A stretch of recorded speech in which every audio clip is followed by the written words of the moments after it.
What's going on, wedding family? Gene, the wedding coach, and we have another episode of the Wedding Workshop podcast. I got an opportunity to sit down with Patrick Kelly, who is the director of catering at the venue. So all of you brides that are thinking about booking your wedding at Mount Fuji, more than likely you're going to be speaking with Patrick, and I got an opportunity to sit down with him, and we had an amazing conversation, and we talked about a lot, right? From the catering to the ceremony, how many people the venue holds, some tips he has for you when planning your wedding, but most importantly, we talked about the difference of having your wedding at a hotel and having your wedding at a restaurant. I think it's some valuable information, and I hope it helps you out. So, Gene, the wedding coach, enjoy this interview with Patrick Kelly, Director of Catering, Mount Fuji, Hillburn, New York. So, Gene, the wedding coach, I'm here with Patrick, venue manager, Director of Catering, Director of Catering at Mount Fuji in Hillburn, New York. So let me ask you, Patrick, what separates Mount Fuji from a lot of the other venues in Rockland County, do you think? Well, I think we're a destination. Mm-hmm. So I really think people come here because, first of all, a lot of brides like the views, and the space is special. I mean, it's elevated. They want inside, outside space, and we offer all that. People come to the restaurant because we're very family oriented. Grandparents have come here, they pass it on to their kids, and now their kids are passing it on to the next kids, and they look forward to it. Our price point is very fair. Plus, for the price point, you get an hour and a half to 2 hour show. Where can you do that? Where can you spend $30, $35 and get 5 courses, which are delicious, and you get a sushi chef and a hibachi chef to give you entertainment and sing and everything else, and valet parking, and fun drinks that people like Mai Tais, pina coladas, strawberry daiquiris, and people go for that. And especially as we, move into the fact of people coming to Rockland County more and more, and towns like Slothburg and things that you didn't hear about 20 years ago are becoming destinations. People are moving here, and they move here, and they like us, and they come here 3, 4, 5 times a year. Even the weather doesn't restrict people. With the terrible winter we had, right, people still try to come here because they look forward to the food. So it's interesting because this is known as when you say the entertainment along with the food, people think about hibachi. They're flipping the food in the air. So you do that for the weddings as well. A little bit. Okay. It as much as you want. Some people like a Japanese flair, some people don't. But the whole idea, we can do hibachi stations and sushi. Mm-hmm. But it's kind of like what I say to people, it's like going to Disney World. You might not like Minnie and Mickey Mouse cookies, but you're in Disney World. Right. So that's something that you would do just because your guests expect it. So when you're here, you like salmon teriyaki, you like shumai. A little taste of it, not too much. Most of the menus and banquets are American, but some people go a little bit more over the hill just to give it, like the beers. We do Heineken, we do Corona, we do Coors Light, things like that. But we also do Sapporo. So you get a little bit of a flair for here, So you mentioned price point.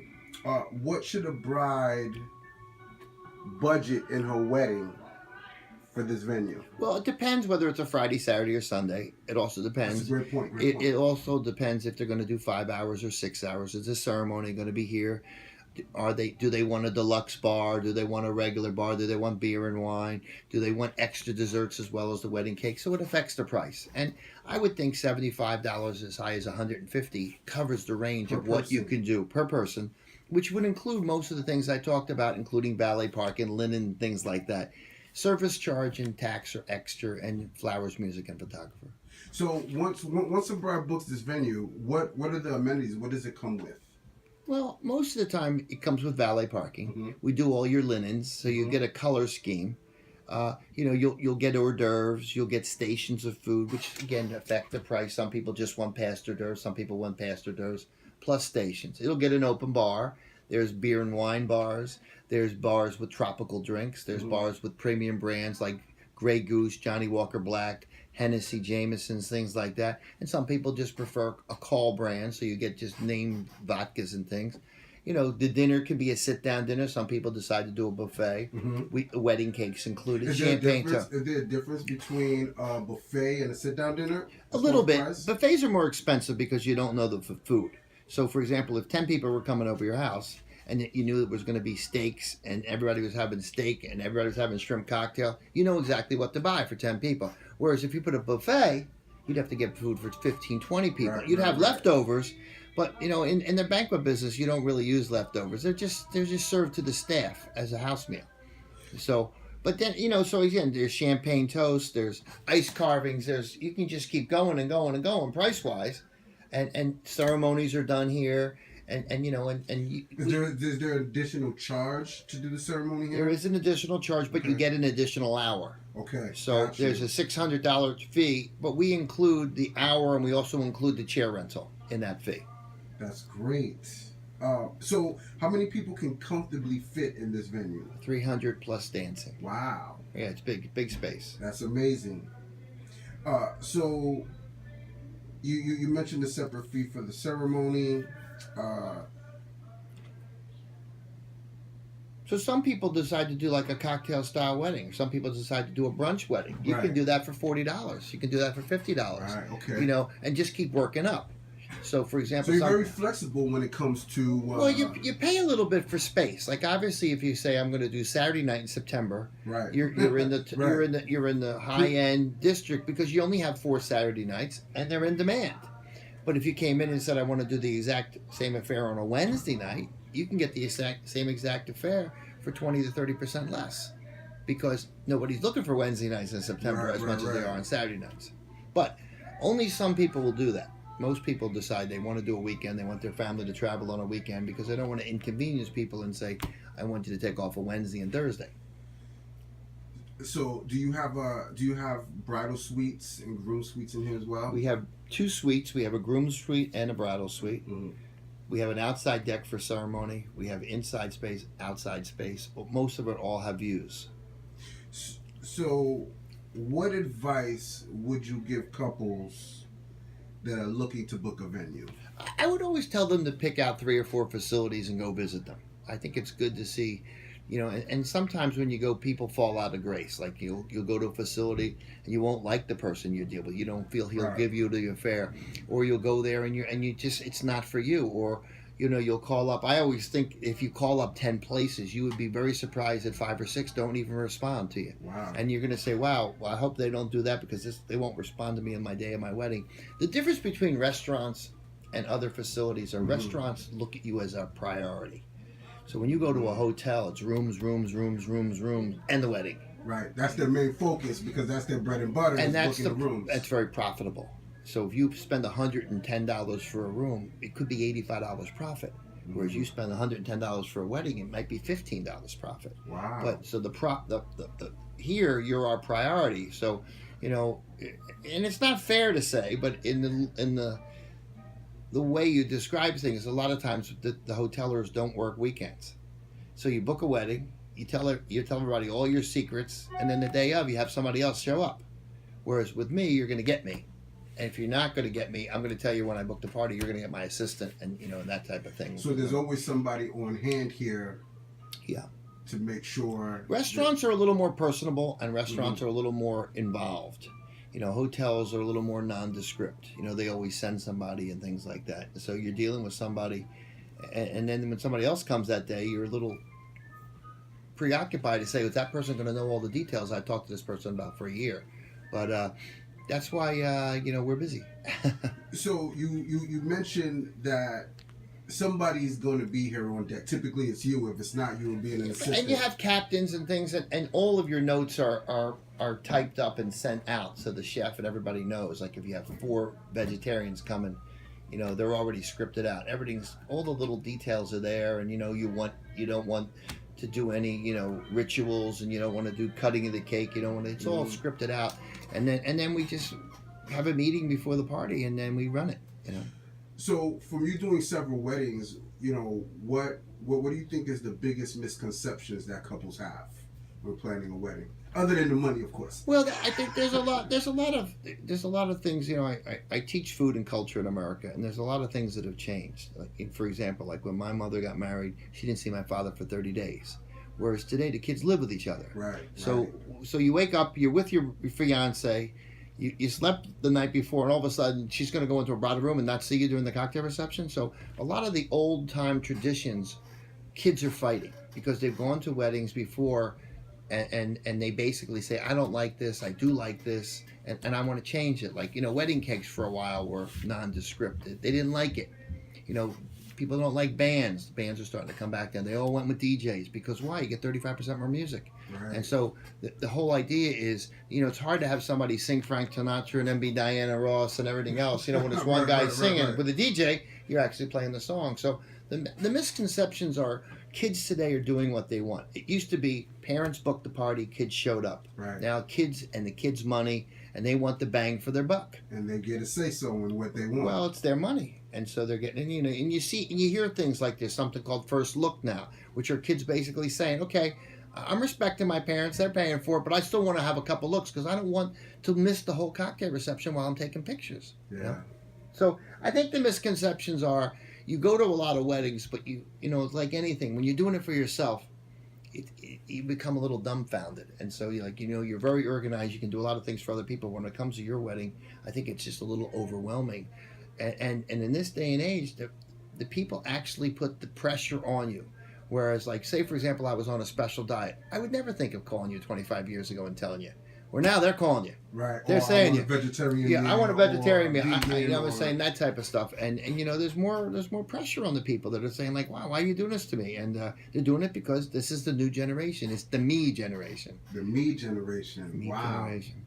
So you said something that I know. I mean, me as a wedding vendor, I didn't know. So I know a lot of couples don't know this.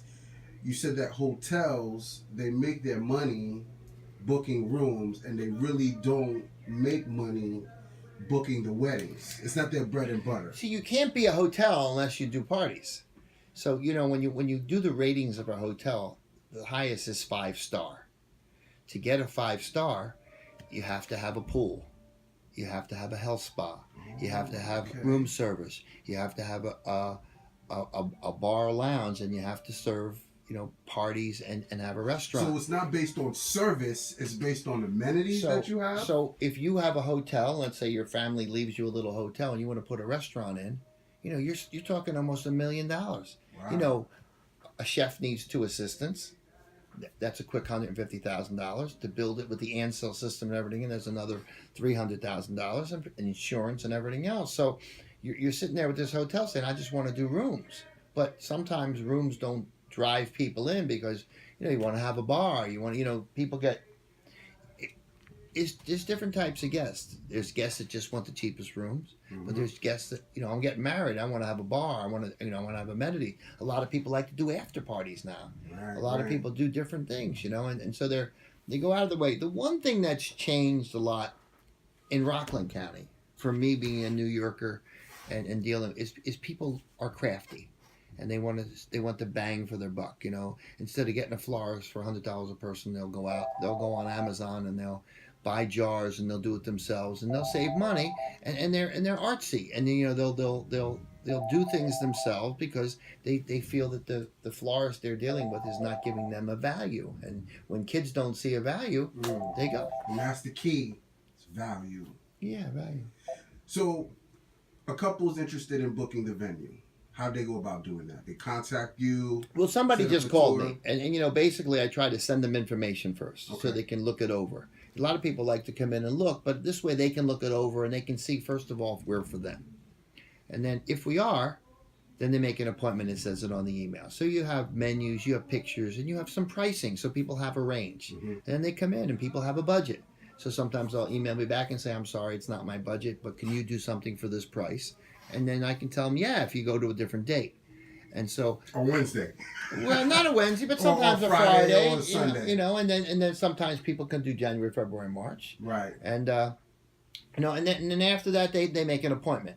Then after an appointment, they usually go out and see 2 or 3 facilities, and they limit it down. They call me back and say, okay, you're in the running is this the best you can do? And then most of the time, if it's prime date, yes, because you feel your prices are very fair, and then afterwards they book, they leave a deposit, and then they go about to do things I can't help them with, like dresses, tuxedos, limousines, and telling their family, getting their invitations ready, and then somewhere it pops up that they say, oh, I'm going to think about food now.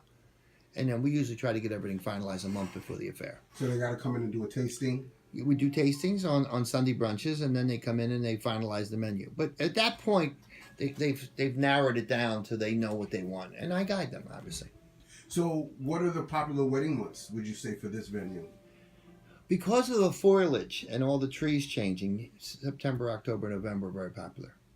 So those are going to be premium pricing those months. The problem with May and June, where everybody used to get married in May and June, right. The problem is the winters. It's hot. The winters have been brutal, and so people are ready for a vacation, and so they just and then plus you got Mother's Day, and you got Memorial Day, and you got people, and they got school, and people can't take off because they're teachers, and you have all these. So May and June just kind of slide by, but they know in September everybody's back. Summer's over, everybody's back, no more vacations, and so that's why they pick those months more. Because those are months when they know everyone's available. Where in May and June, heaven forbid you try to book your wedding on Mother's Day weekend. It's a tough sell going against mom. So, Patrick, I really appreciate it. So, any last words for the brides? Any couples looking at this video that you want to let them know? Just to say that basically, shopping and looking around really, really, really is to your advantage, because you learn, what I'm saying, from going to 4 or 5 places. You can read a book, but basically when you go to facilities and you compare and everything else, you're getting a good value. And since you're planning on only doing your wedding once in your lifetime, it's nice to know you're getting a good value, you've made some right decisions, and that's what shopping does. They shop for dresses, shop for the facility too. Shop around. Thank you, Patrick. Appreciate it.